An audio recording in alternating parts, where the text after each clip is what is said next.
कमाए कलकतिया राजा मारली सवतिया मतिया राजा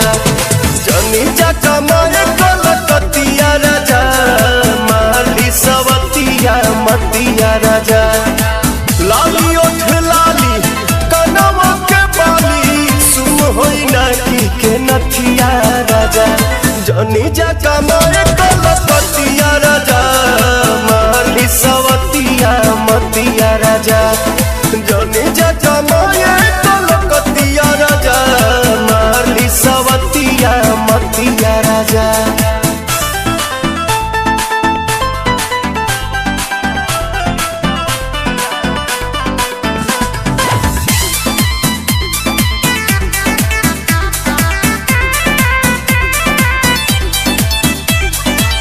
छोड़ी के मेहर हो जाइबा हे हार हमारा से बेसी न करियो के यार तने नाये राजा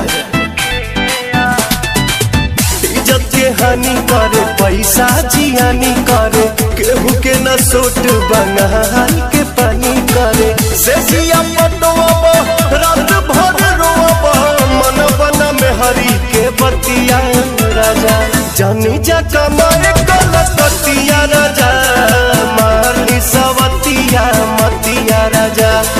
जनी जा कमाए कलकतिया राजा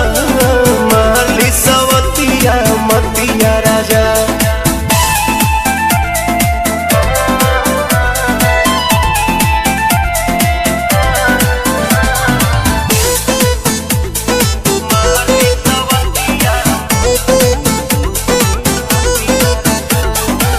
बोलाए पवन आखिर गलती कमान बा कुछ के न गम्बा एक